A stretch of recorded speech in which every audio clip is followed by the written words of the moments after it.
2 with my dude Dalyss Hanson, coming through to back home, dude. It's nice to see you. And so Dally and I, we met playing some college football. I would consider myself, I was still part of that old group of guys. Brock Wiggert, Sam Haroff, like gotta be with those guys. And you guys have probably heard me talk about it, but Dally has swimming lessons podcast. Yeah, swim lessons. Swims lessons. Sorry. No, you're good, bro. But had some success with it. It's done well. So good to have you, buddy. Yeah, dude. Thanks for having me on. And by the way, this studio you have created here is amazing. A lot of elbow grease. Dude, it's awesome. Like you feel comfortable coming in here, and as a podcast guy, that's what you gotta have. I know. You know, so you did a really good job with that. That's awesome. I appreciate that. Yeah. We have quite a few people come in, and it's done well. It's done its part. You know. Yeah. So that's all I'm worried about. So. Yeah, man. Cool, dude. So you're taking a little trip, dog. You're yeah, making your rounds. I'm on the road, dude. I had a good corporate gig. So just so everybody knows, I moved when Colby and I went to college. Yeah. I graduated in 2014, did my 4 years here in Dickinson, and then I dipped to a place called Phoenix, Arizona. And I wanted to go to Phoenix to become a stand-up comedian and, you know, do a corporate job, whatever.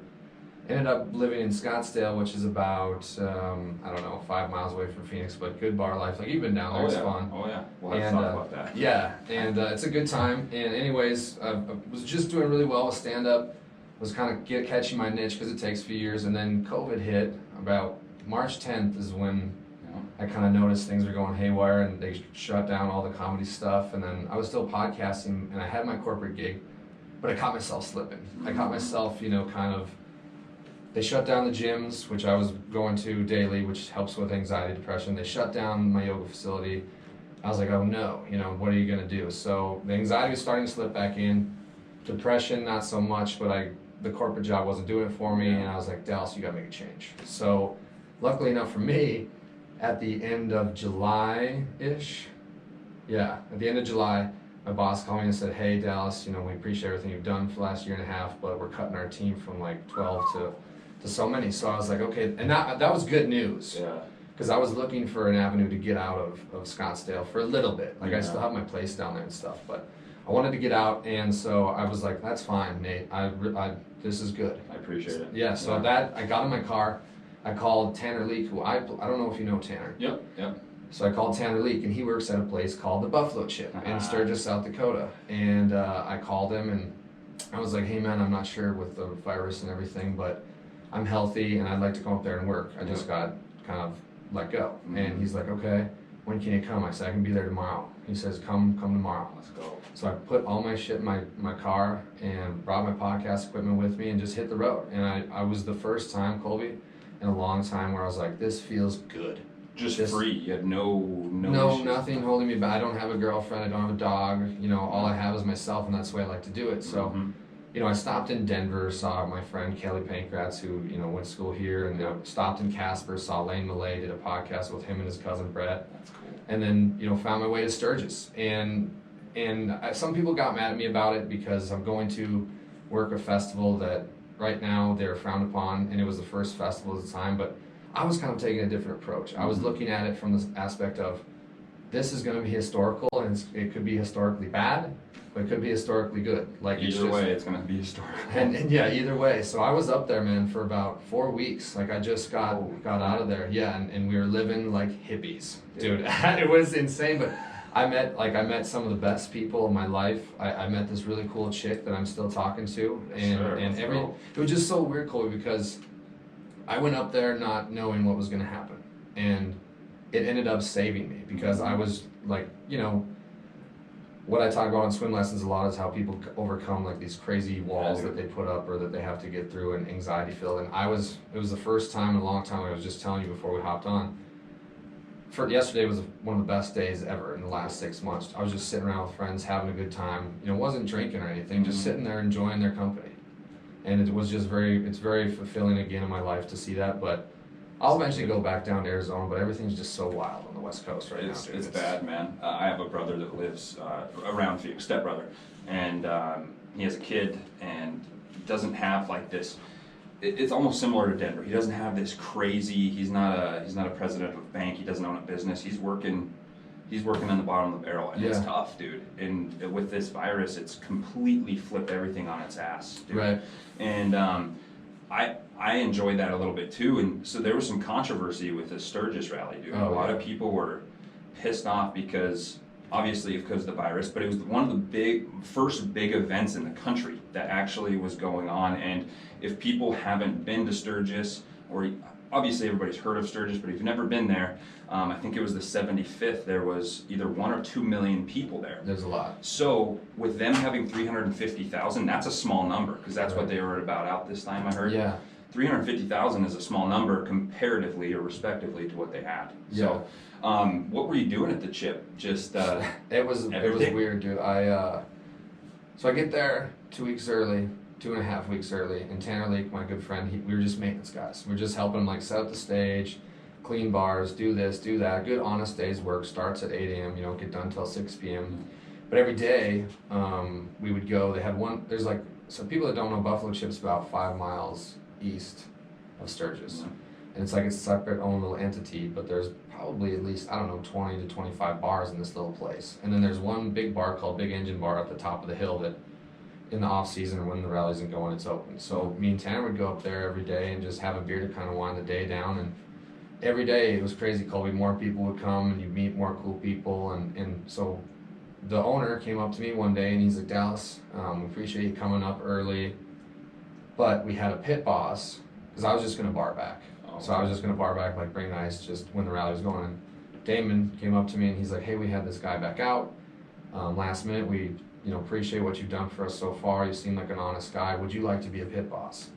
And I was like, yeah, that sounds pretty good, For man. people that don't know what's the entails of a pit boss. So pit boss, like barbacks are just helping out the bartenders, whatever they need. They're like the assistant to the bartender. Yep.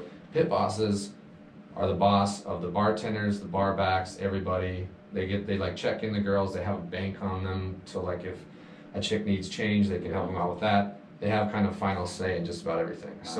So it was cool. It was really dope that they put that much trust in me right off the bat, and I felt really good. And I had been working hard and stuff for them, and it helped me out. And it, again, like Out, dude. it helped, like I was talking about earlier, all that I was losing my confidence with comedy and everything, and it just helped boost that. So I was already like, damn, this is good. And then the second night I was there, like I was telling you, me and Tanner Leak were going up to have a beer just to end the day, and I ran into this super dope chick, and man, it just, everything Worked fell out into from place, there. dude. It was like I was supposed to be there, as weird as that sounds, but yeah, so Sturgis was awesome.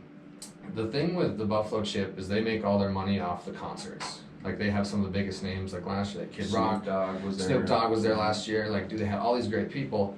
Well, this year, like the headliner was like Buck Cherry. Yeah. So that their attendance was down a little bit, but I mean, it was still awesome. Still So- worth the time. Yeah, still worth the time. And I was like, my area was the VIP area. So the people I was dealing with, were pretty good. Yeah. They were, high class, not saying, but Sturgis, I motorcycle. They were all pretty well off, so they knew everything, and everything was, people are gonna laugh at this, but it was pretty social distanced. Yeah. Like there was banners everywhere, motorcycles, like they can drive up to the stage to watch the shows, Mhm. and they were keeping some pretty good distance. And one thing about motorcycle guys and everything, they are pretty respectful around Yeah. each other. So it was good. And I mean, there was a few people that weren't wearing masks, and they had the shirts that said screw coat and Fuck masks. no, I was gonna say, can we swear in here? Oh yeah, It said- explicit. It said fuck COVID and fuck your mask and shit like that, and Jeez. that made me. I was like, come on, man, just let them do whatever they want to do. But there's a couple people like that, but for the most part, I mean, everybody was pretty chill and just there to let loose, man, and they were there to just have fun and listen to music and make the most of it. That's cool, dude. It was fun though, man. To answer your question, it was just a good time. But the last day I was there, dude, I was drained. Oh, I bet. Because we were living in a camper, no AC. I brought a lot of clothes, luckily enough, so I was able to, not have to wash, and I was like, Mhm. still sanitary. But yeah, showers maybe, they weren't the best position there either. But so when I first got here and I was staying with Brock, I just passed out, dude, for like probably 14 hours. Dude, you got to. You got to. And that's why I've asked, because I've been there as a spectator. I've never been Yeah. there actually within the X's and the O's and working it. So it's probably a different, I can't even imagine the 75th, or even last year with Yeah. the volume of people that are Oh, there, dude. yeah. It's crazy. And I kind of want to talk about, I've had, not with anxiety or depression, but definitely with drug addiction. I've had my run-in with it, and how was this journey? It's very interesting to me. How was this journey? Because everybody knows the barrier of entry to get into comedy successfully. Mhm. It's a high barrier of entry. Yeah. And so how has this journey kind of taken place with moving to Arizona Yeah. and getting into that game? Yeah, well, I just had a goal. My goal, and I wasn't sure how to do it, but I just had this sneaking suspicion that I kind of learned in college I can make people laugh, Yeah.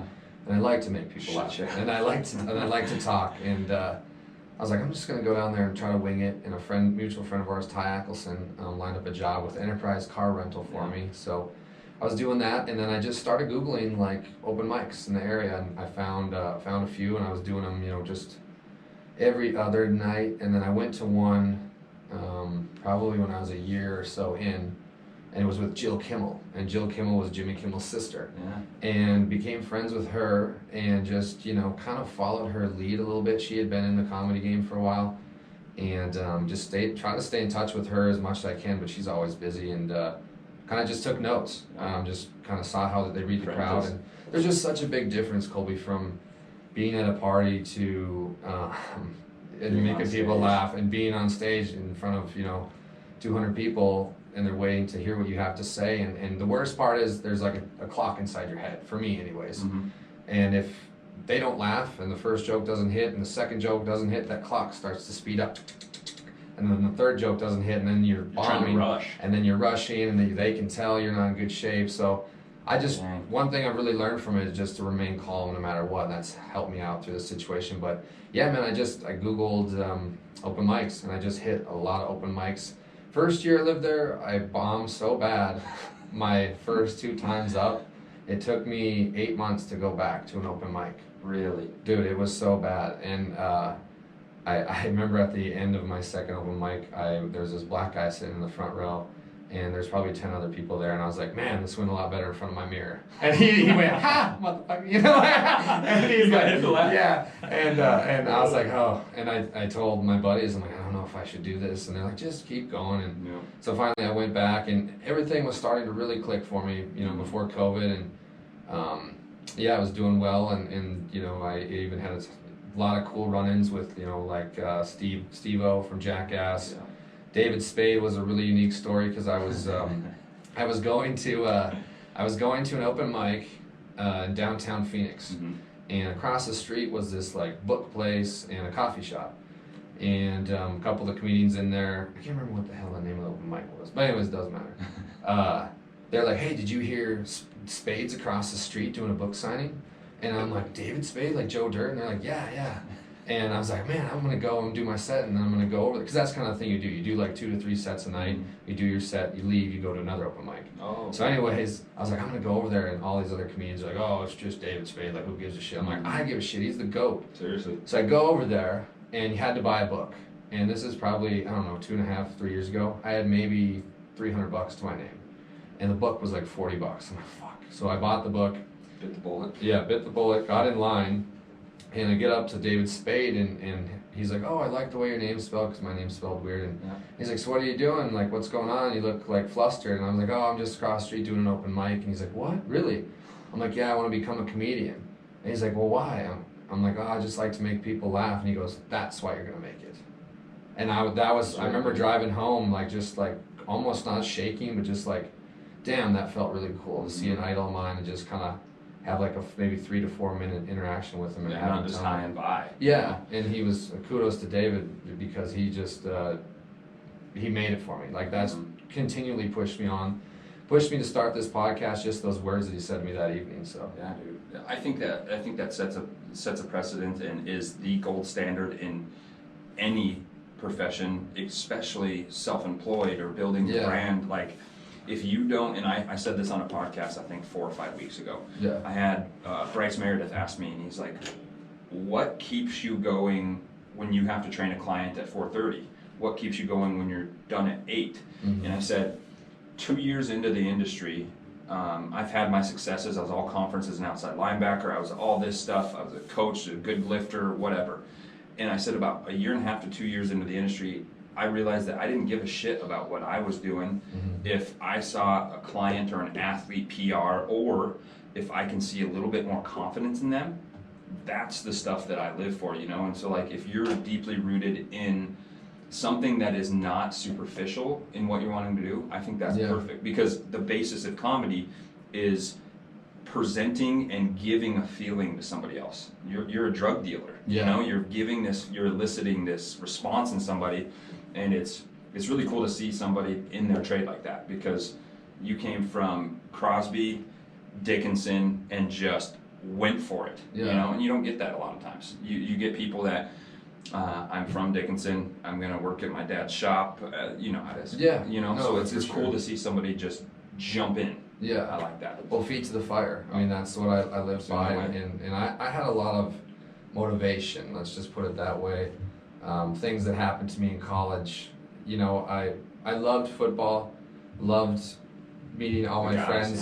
Some of my best friends play football, but I didn't get to play that much, and that was okay.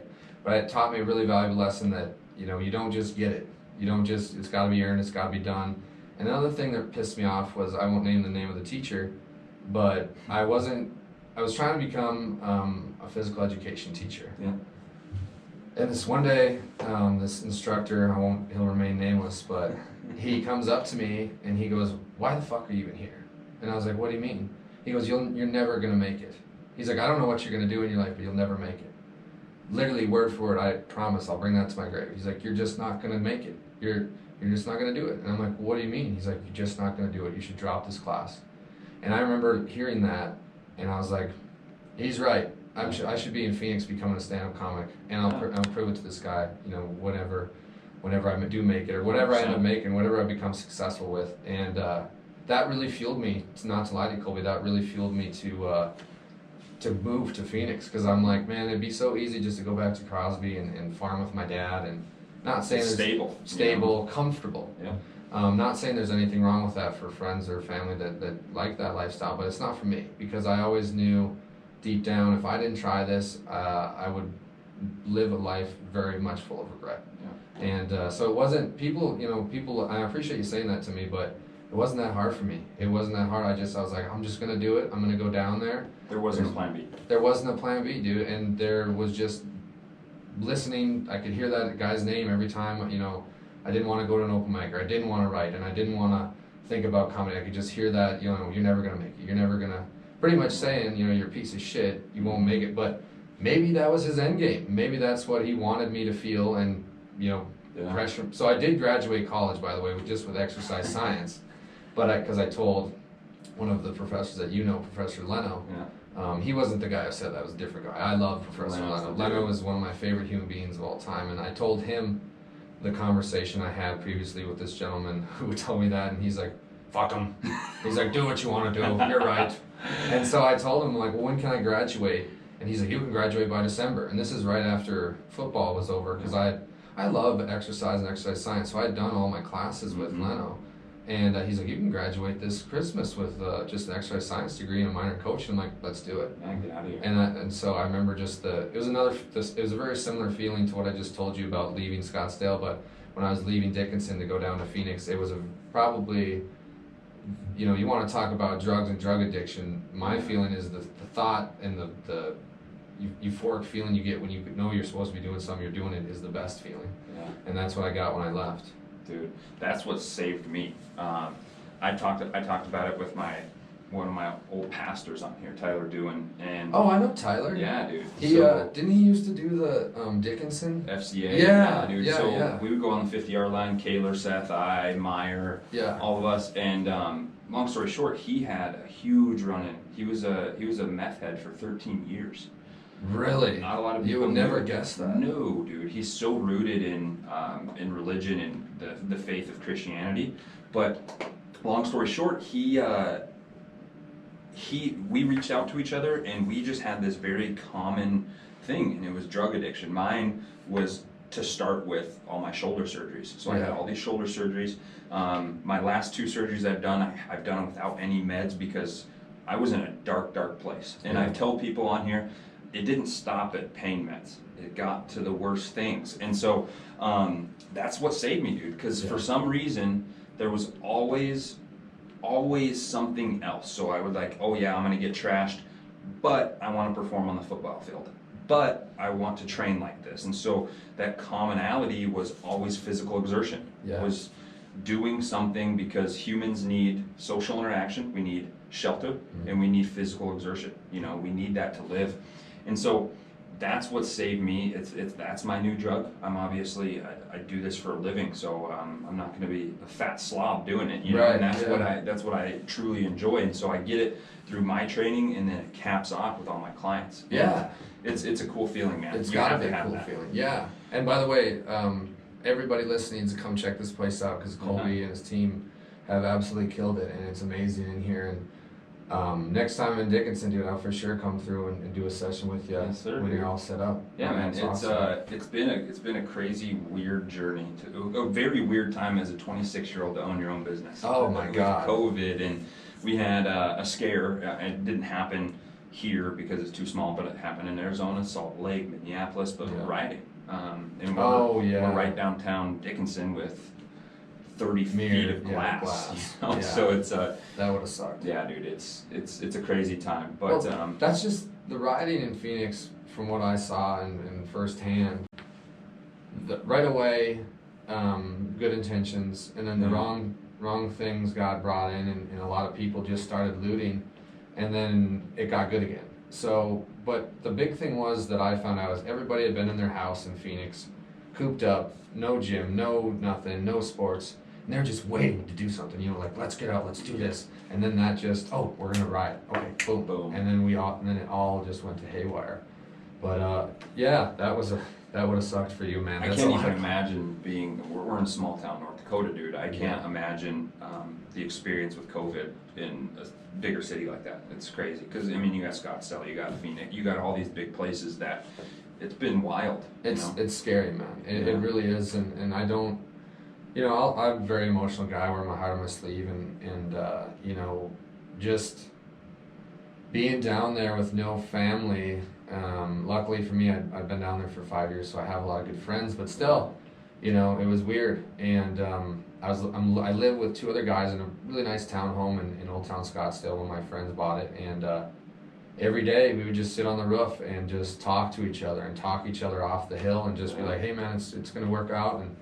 But then when the rioting started, that's when I got a little nervous, because I live on the bottom floor of this townhome, and there's glass. It's like a big sliding glass door, but it's to our back patio. But I was still nervous, and I own a gun down there, but it's just like, man, I don't want to be in that situation. And dude, it was so weird, because we live in like Old Town, and for people listening, Old Town Scottsdale is like the main like party hub.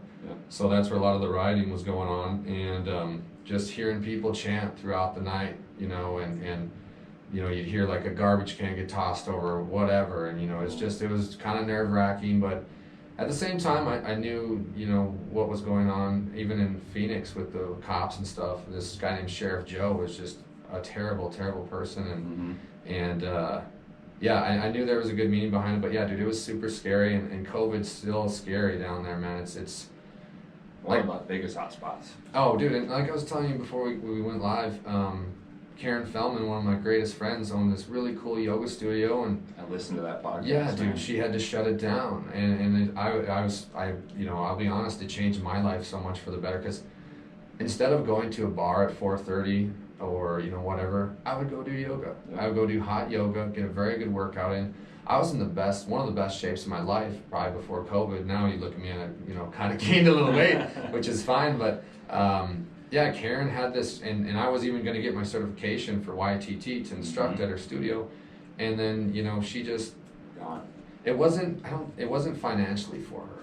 It was one of those things where she didn't know when they were going to be able to open up fully, and when they reopened Arizona after the first COVID hit, she opened up, and I went. I don't know, a handful of people went, a handful of people got sick.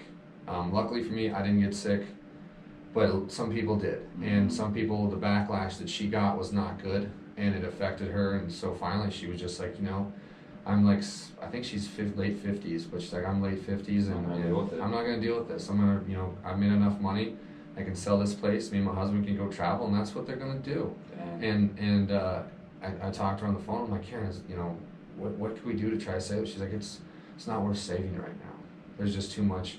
And I think a lot of business owners are going through that. I mean, luckily for you, you're up here kind of away from it, but down there, it's wild. That's a pits to hear, dude, because when I listened to that podcast, I heard somebody that truly had fallen in love with yoga, and she like was very ingrained in the way of life, the teachings, and seeing the improvements in her people.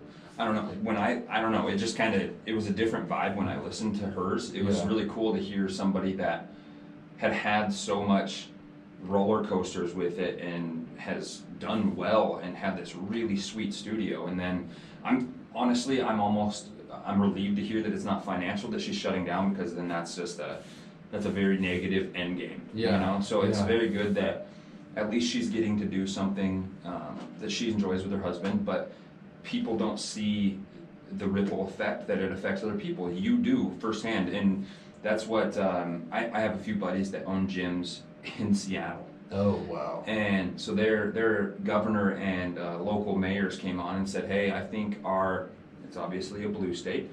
They're coming on there and they're saying, I think our economy is going to be okay to stay closed till January. Well, no, he's not. He's a box gym. He's a little bit smaller than 4,000 square feet. It's almost the same as here, and those people aren't going to make it. No. And how much longer can we just keep the economy closed so that this person or this person does or doesn't get elected? Right.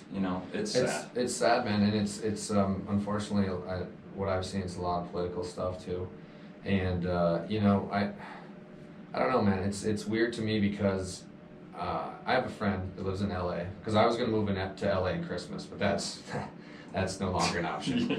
Rolling blackouts. Dude, he was telling me about it, and I was just confused. But one of his friends is a cop in LA, and he said, Dalyss, don't come here because it's not good. And I go, well, what do you mean it's not good? Like, everywhere's not good. He goes, well, it's not good in the Depression style, because his buddy who's a cop, they usually got, I don't know, maybe, I don't want to screw up this stat, but the amount of suicide calls that he had to go take care of was off the wall. And that's what I'm telling, a lot of people that have got mad at me for coming to Sturgis and doing that. I'm not gonna say I wasn't depressed, but I could see it. If I would have stayed like that till Christmas, it wouldn't have been good, man. It would have been in a good place. And luckily for me, I've been in a dark spot before in my life. I've went through the tough times, so I can kind of sense when they're coming and know how to combat them. But that's why I started my podcast, Swim Lessons. Is just kind of learning to get through the tough times. And one of the people that was a big advocate in my life was Joe Rogan, and I was listening to his podcast, and he had some surfer guy on. I can't remember his name, and anyways, he this Joe's like, hey man, not every day is good. What do you do on the bad days? And the surfer guy was like, sometimes Joe, the waves are perfect, and the beach is perfect. Your friends and family are on the beach, and you'll be surfing, and you'll just go back and you'll be good and have a good time. And he goes, other days it's windy and it's kind of rainy, and you'll get thrown into the rocks and you'll feel like shit and nobody will have your support. It's just learning how to keep moving forward, learning how to swim. And I really took that to heart, man, Swim Lessons. So I really apply that every day in my life.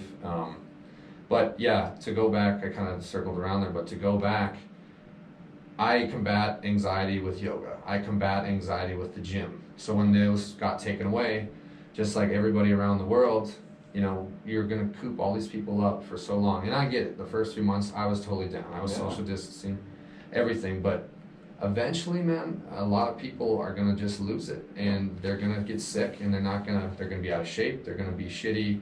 They're probably drinking. They're probably doing drugs. It's probably just all leading into one big thing. And then you're going to wonder why you get the bad rides. You're going to wonder why suicide rates are up so much. Not to get too deep with you, but no, I get it, man. Yeah, man, it's a scary world, and that's why I was just like, I gotta make a move, because there's too much bad energy down here. And not like I was telling you, I will go back to Scottsdale, but it's just not right now. It's not right now, and I want to be around my family right now, and I want to be around friends right now, and I don't like not I live in Phoenix. I put up with Phoenix and Scottsdale because I can apply my dreams there. When I can't go for my dreams there, why the hell are you living there? It's a concrete jungle, dude. It's shitty. Any big city is tough to live in, for me anyways. And so I just asked myself that and just try to move on. And, yeah. Bryce Meredith said this, one of my podcast guests.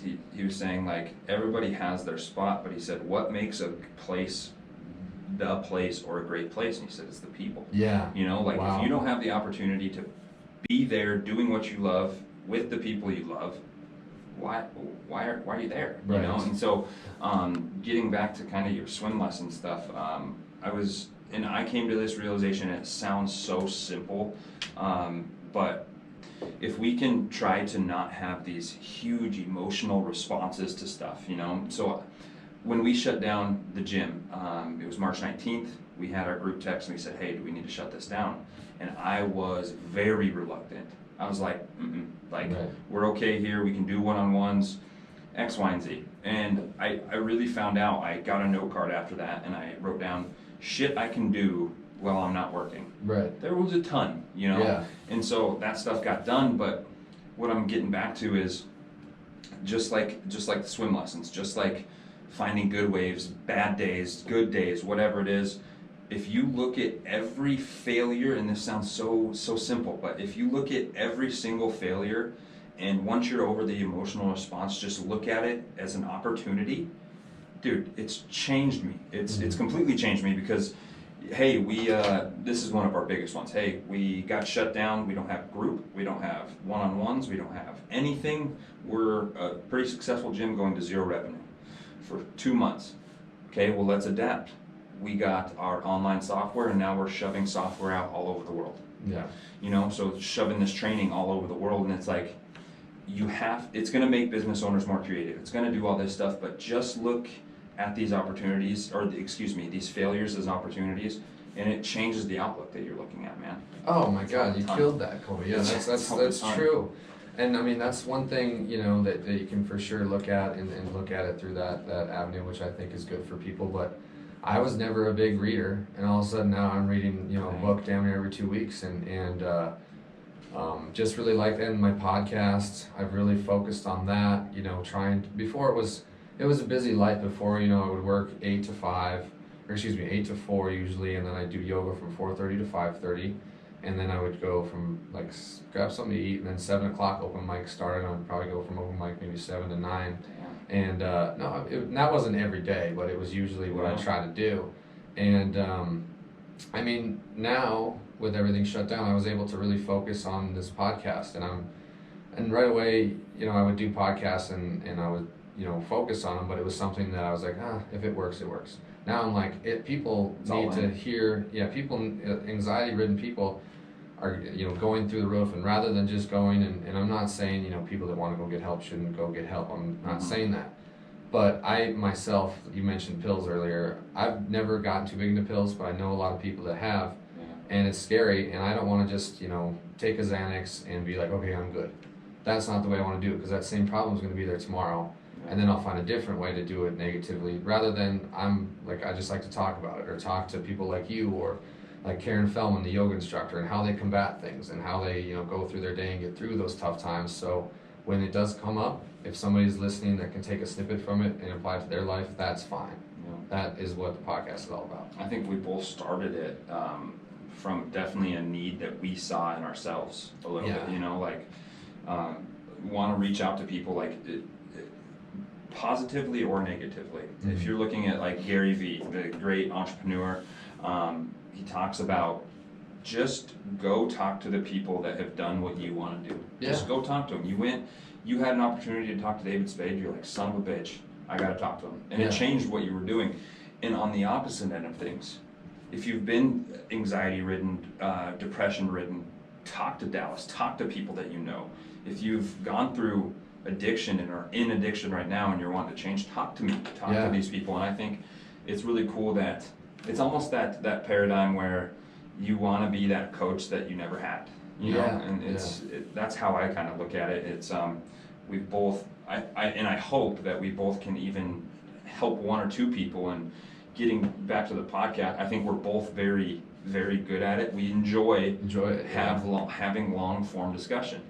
And I've told my wife this, I've told people this, if I could do podcasting for my 100% all the time job, my only living, I would. Yeah. It's just fun, dude. It's fun. It's getting long. It's a lost art, man. It's a lot. Having a conversation with someone like we're having today, I've learned, is kind of a lost art. You know, people, and you know what? Kudos to you, because no cell phones. I did a podcast with a gentleman that's a comedian down there, and he kept fucking reaching for his cell phone. I'm like, dude, I finally paused it. I'm like, hey, Nick, we gotta take a break. I'm like, dude, put your cell phone away, because we're here to talk and have a good conversation. I'm not here to watch you, text me. And he was trying to do like Instagram lives and stuff, and I was like, hey, that's cool, but put it away, man. We're just here for an hour. It takes away from everything. It takes away from everything, and so that's why I treasure conversations with people on podcasts so much, because you get to talk to them. Yeah. You get to look them in the eyes. You get to have conversations, and yeah, it's a unique thing, and it's a lost. It's a lost art, man. It's not high and by anymore. And I think I wish it would get into our politics, having long form discussions instead of these conventions that you're just getting 2 minutes to bark. It's crazy, man. That's a whole different that's a whole other rabbit hole. That's and you killed it. Like a lot of it's so segmented, and just how the hell can you get your opinion out in 2 minutes without shaming someone, and then you got to shame the guy you're running against. It's just like it's not enough, man. Yeah. It's not enough. For most people that don't know, dude, you've for lack of a better term, lived out multiple bucket lists in your life. You've got to do some really cool things, and I think. Well, thanks, man. Yeah, dude. Well, just meeting some really cool guys like Steve-O and all these guys you're talking to. Like, besides David Spade, what's some of your motivation, or some of these people that you've got to meet and either changed you positively, negatively, or something like that? Anything that those guys? Oh, that's a great question, man. Well, I had a friend in this is kind of a long story, but it's going to pair up what I'm about to say. So, I had a really good friend in high school pass away, a best friend, and he was really good at basketball. So me and my friend started this tournament for him to raise money for scholarships, and then my idea was to also do an auction sale Saturday night of the tournament to raise more money. Yeah. So down in Phoenix, I became good friends with this guy named Todd, and Todd ran a memorabilia shop. And this memorabilia shop, to promote it, he would bring in like NFL stars, like Emmitt Smith or whoever. And I ended up becoming good friends with Todd. We were having a few beers one night, and I said, man, I really want to come in there, but I can't afford, the $400 you charge. And he's like, dude, just come early and talk to these people. So I've been really fortunate, to have a 15-minute conversation with Emmitt Smith and Jerry Rice and just all these goats. Jerry Rice was so sick, Colby. He just sat there and just talked. And one of the coolest people, though, was Barry Sanders. And Barry Sanders came, he was kind of late. And like some of these guys that come in, they get like a rider, they call it. So a rider means like if they want to have like certain food at this signing or certain drinks at this signing. And Barry wanted some spaghetti. So we're sitting there and I'm watching Barry Sanders eat spaghetti, just talking to him, and he goes, "You want a meatball?" I was like, "Oh my God, I'm having a meatball with Barry Sanders." But to answer your question, the coolest cat I ever talked to was Floyd Mayweather Jr. And he was 2 hours late for his signing, and I was so pissed because this was in Vegas, so this memorabilia shop was in Vegas. So I traveled over to Vegas. I was going to go to the UFC 245 that night. It was Colby Boys versus, I can't remember the name of the cat, but it was a really good card. And so I got tickets for that, me and my friend Billy, and then it's getting down to it, dude. The signing's supposed to be at 3, now it's 5 o'clock. There's, I'm getting nervous. I'm like, I want to go to pre-fights. Joe Rogan's there. I want to go see Joe Rogan. And finally Floyd comes, and I was pissed. And I had a boxing glove, and I walk up to him, and he, I was kind of not cold shouldering him, but I was just, and he's like, "Hey, how's your day going?" And for Floyd Mayweather to say that to you, kind of stop. I was like, "It's going good, man. I'm trying to go to UFC." "Oh, where are you sitting?" "I'm trying to go to that too." I was like, "Oh, we're kind of, oh, okay, well, yeah, I might be here." And he goes, what's this? And so for every athlete, I bring a shirt to them and give them a shirt and say, "Hey, if you want to wear this, cool. If you want to throw it away, cool, or give it to your kids." So I go, "Hey, Floyd, this is for you." It was a shirt from this past year's tournament. He's like, "Oh my God, this is awesome." And he's like, what's the story?" And that was one of the only athletes that asked me what my story was. So Really? to talk to him about my friend who had passed away was very unique to me, and he was, usually you get a picture with these guys, and so we took a picture and he goes, nah, we're gonna do a video too. And I was like, okay, cool. And he goes, hey, I support this. I have the video on my phone, we can show it after, but he's like, I support this guy, I support this event, we gotta get it, we gotta raise money for scholarships, let's do it up big. Really? And I turned to him and I was kind of tearing up, and he's like, hey man, just keep doing what you're doing. And I was like, wow, that is awesome. So Floyd was Holy dope. crap, dude.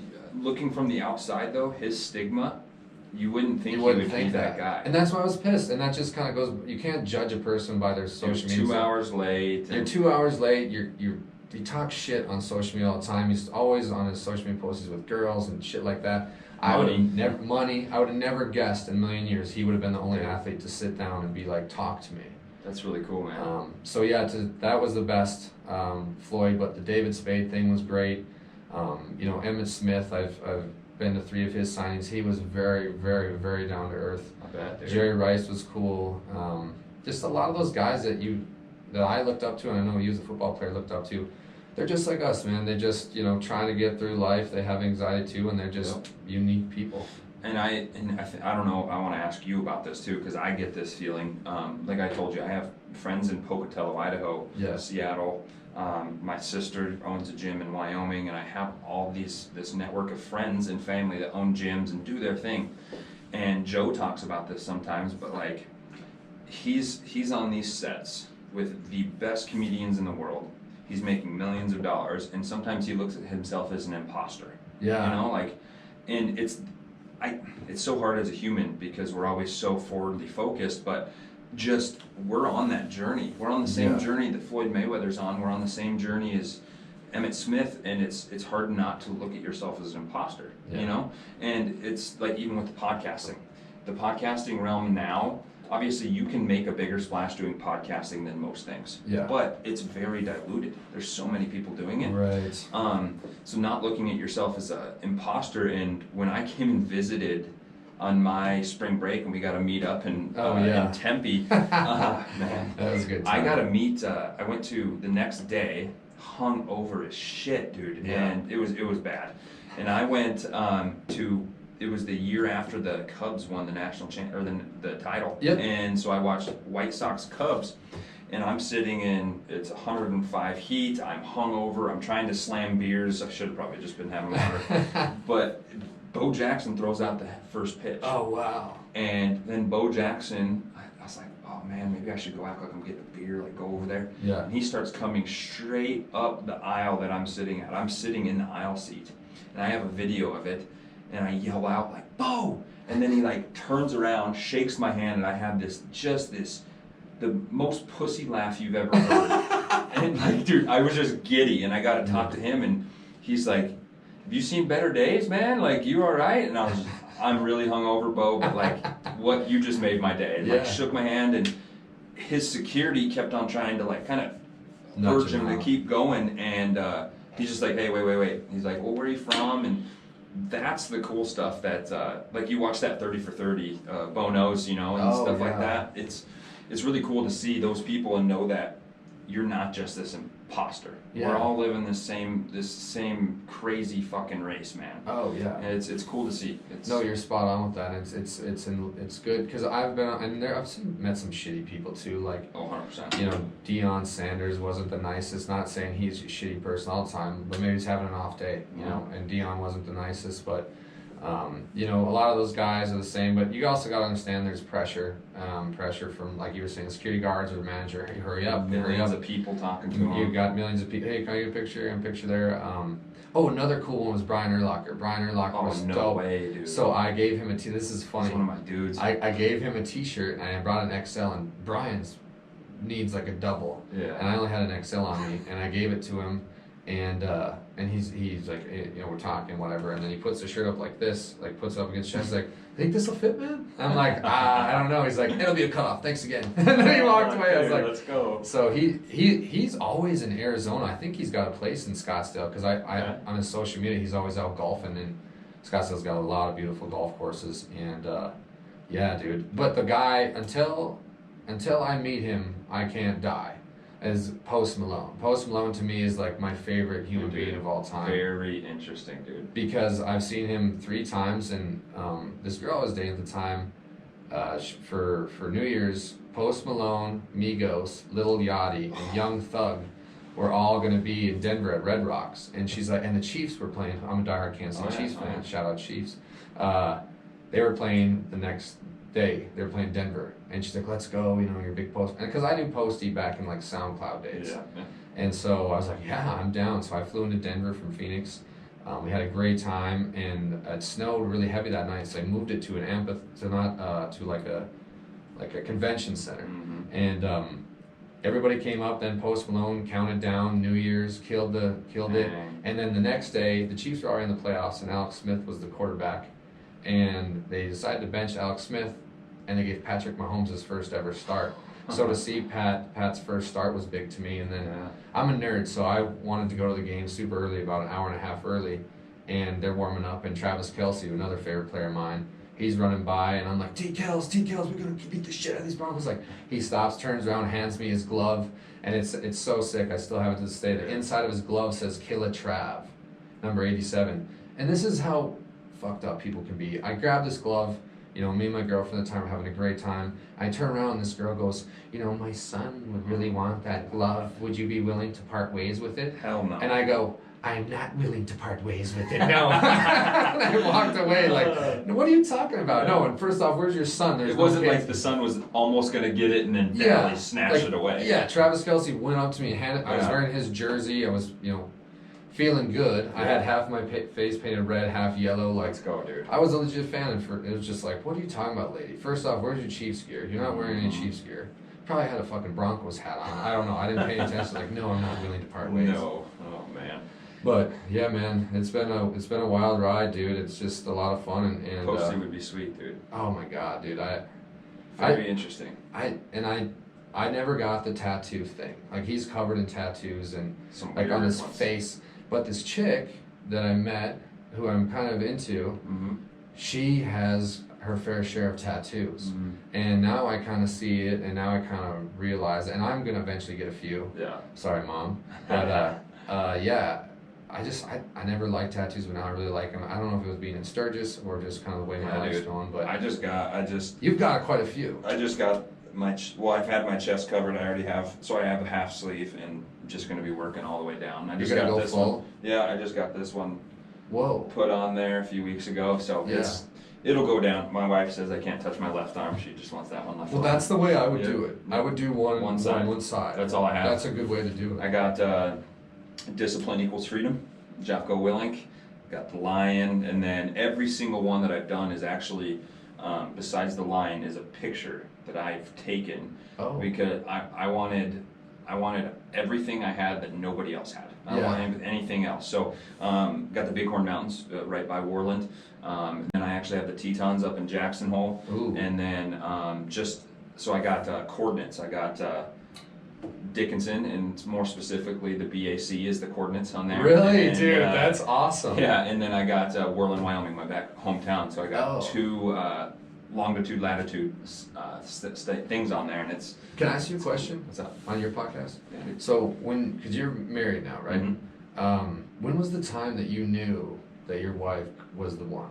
Dude, so I was kind of going through my only time that I've had anxiety in my life, because I was getting ready to graduate college, and I had no idea what I wanted to do. Yeah. And if you don't know what you want to do, you go get your master's, you know? That's so true. And so I was selling used cars at Heiser Motors, just chilling, living the life, and I was bouncing at armies. And so Josh Torgerson, his wife now, Nikki, I was bouncing, and those two come in, and I had no idea who Kelby Fitzik was, my wife.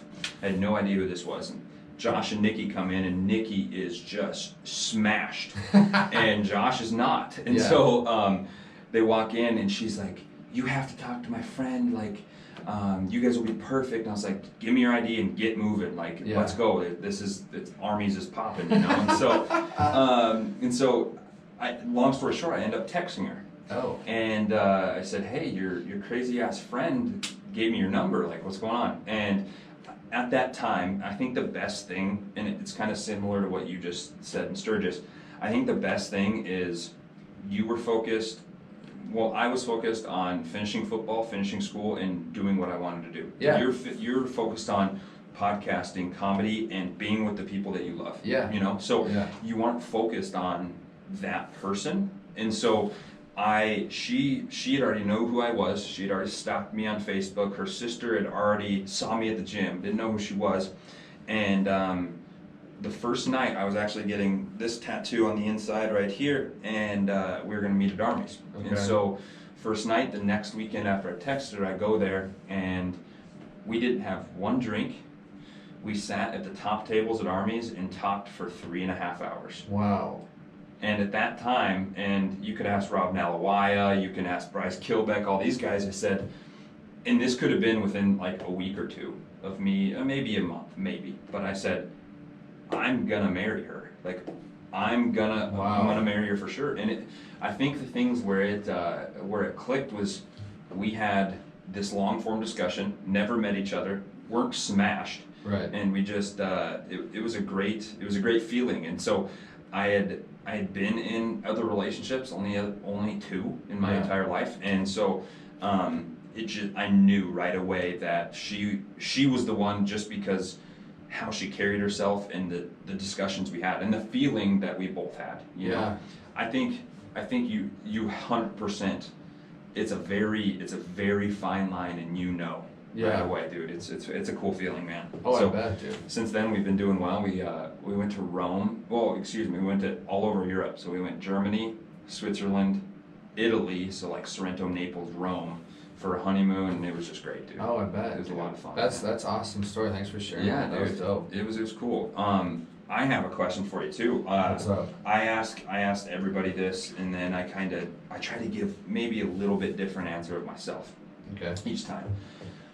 What words of advice would you give your 16 to 20-year-old self right now? Ooh.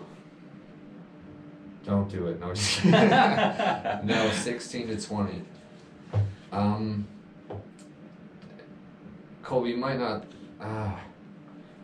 Damn, man, that's a great question. I would probably. I would tell myself, go to college for 1 year. But actually, go till you're 21 and then leave and go to LA. Don't go to Phoenix. Don't worry about getting your college degree. Go to LA. Go start. Go do your comedy thing. You're right. I would tell myself, you're right.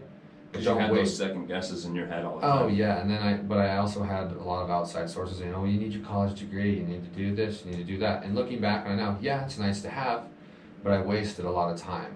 Yeah. And unfortunately, and I would usually tell myself like 18, you should just go to LA, but like I met you in college, I met Lane Malay, Josh Borm, I'm gonna be the best man at Josh's wedding, like a lot of dope people, and I just went and saw Coach Stanton, like I think, yeah, do college for a little bit, but once you get 21, man, you can go to the bars, you can, be at open mics at the bars, and you can go to the comedy store. I would go to Really?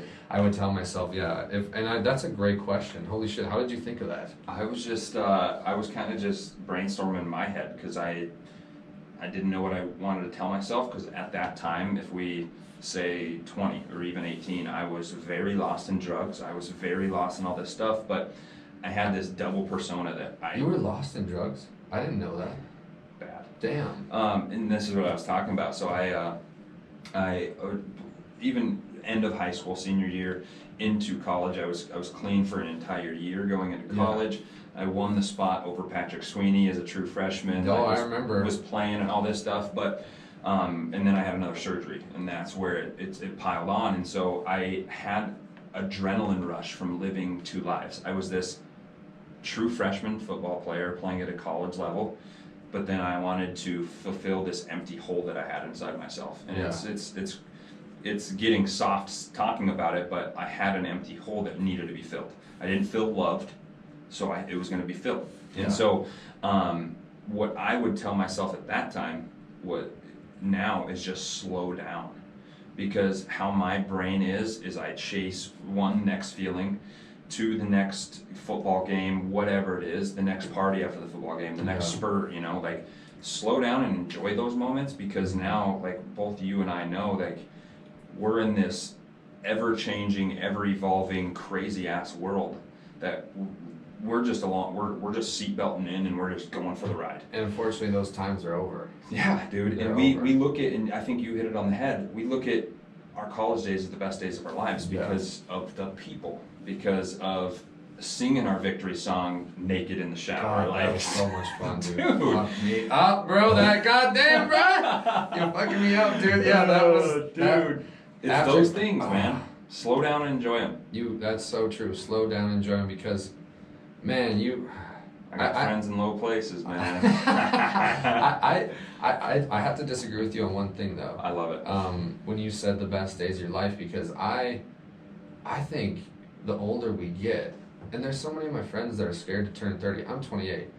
I look forward to it. I think the older you get and the more shit that gets, Dude. you get more together. Like now I'm, financially I'm getting a little bit better. I'm knowing what I want in women. I'm knowing what I want with goals. And before, when I was younger, it's kind of funny that you mentioned 16 to 20, because when I was 16 to 20, I didn't really have any anxiety. I was still living a good life. Me and you are kind of opposite with that, because later on down the road, it hit me like a truck. But, it's just, the older we get, I think the more you kind of realize what you want with your life. And when you're young, it's kind of like, oh, I could do this, I could do that. You have all these options. Then when you get older, the options start to, shrink down. Funneling. And there were some great days in college. I'm not gonna say that, but I really look forward to the day that I get to meet that girl and settle. If you have a quick minute, I don't know if I'm gonna get married. I don't know if that's the move.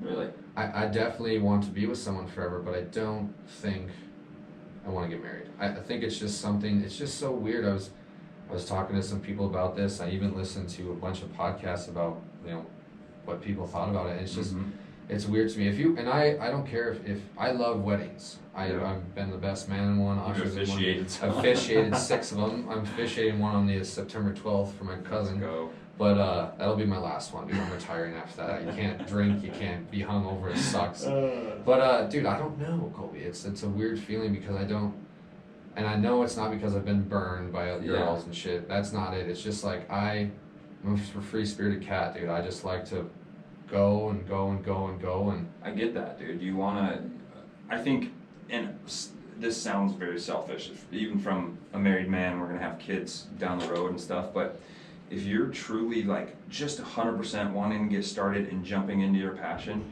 there shouldn't be any distractions, you know? And not saying that a wife or a husband is distractions, but you have to put energy into them, you know? And so is that kind of just the free spirit in you? Is that what it is? Yeah, I think you're right. I mean, but also, like I just told you, my nights and days were crazy, and then I was never looking for a chick. I was never, and the girls in Scottsdale are different, because money's a big thing down there. And you're a stand-up comic working a corporate job. You don't have the most money, dude.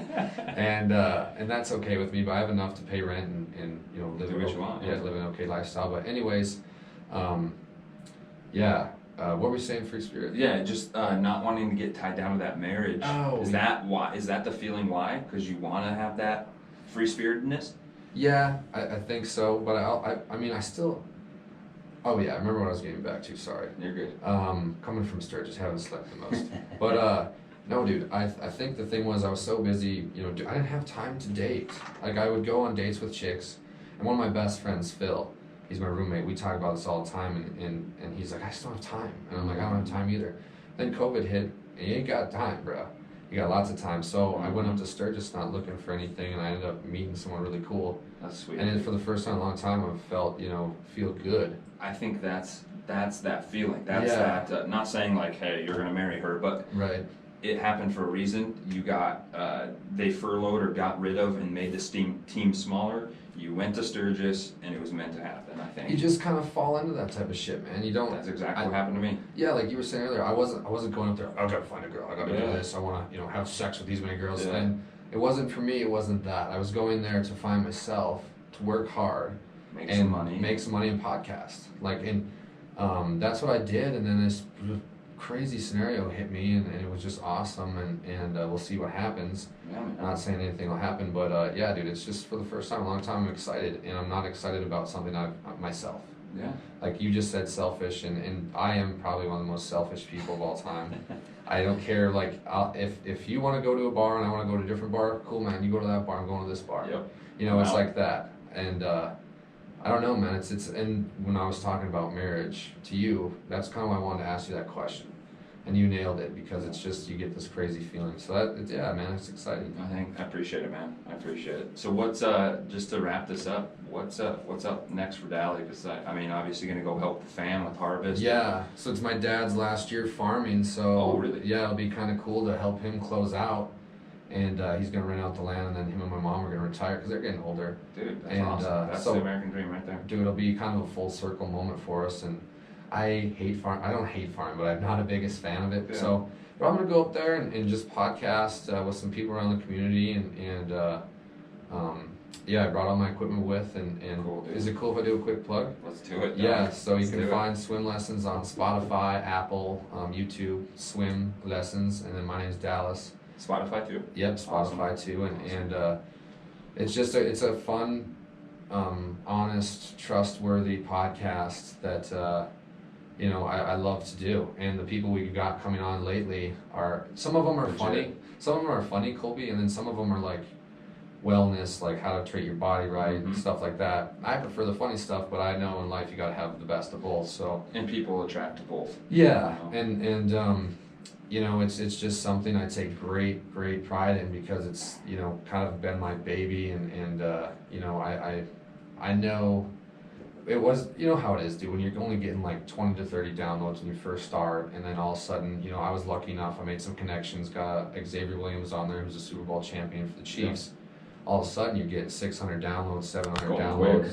Sponsors are saying, hey, you know, can you talk about, you know, Bang Energy or whatever, and it's just exciting, and like we were talking earlier, after the 1, 2 or 3 before Xavier, I had a little luck, and we had some luck marketing on Instagram, and I was feeling down, and I got this email and said, congratulations, Dalyss Swim Lessons ranked, I think it was 112 That's out of legit. comedic podcast for the week, and there's a lot of podcasts out there, so to Wow. be 112 doesn't sound that cool when I say it out loud, but I was like, fuck yeah, that's awesome. That's crazy. Somebody's listening, Yeah, dude. and it's making a difference. And that's what in I'm terms of- striving for. Yeah. Just even that 112. You Yeah, know what I dude, mean? no, That's, I and know. that's the cool thing about it.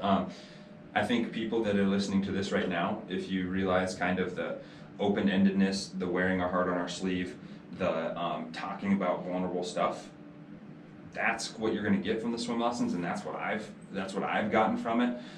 We gotta get you on, by the way. Dude, that'd be We sweet. need man. to get you on there. I would be. I'd It's gonna be more than kind of happy. tough. Maybe when I swing back through from Crosby, I can swing Seriously. back through. Because I mean, it's. We could just take down this stuff and set yours up, Oh, dude, that would be dope. or wherever That you would want be to go, most man. dope. Yeah, So- let's do that. I'd love to, man. And then maybe I can talk, because I'll be coming back through Crosby back down to Arizona. We can chat even more. Sweet dog. Well, dude, and I appreciate you also coming I by. want to just give you a little plug. What you're doing here, man, is awesome. And I appreciate cannot wait to come back and see just kind of your story, and Yeah, man. and you know, whatever you say, you know, everybody listening, Colby's a good guy. He means well, he's doing well. You gotta support people like this. So Yeah. I'll do whatever I can to help you out, Dude, that's dude. much appreciated, dog. Yeah, no problem, bro. I appreciate you coming by, dude. Yeah, man, Yes, thanks. sir. Hey, that wraps up one of the NLX2 podcasts. Spotify, iTunes, Friday, be there. That was dope, dude. Solid work, bro. That was fucking good. Yeah.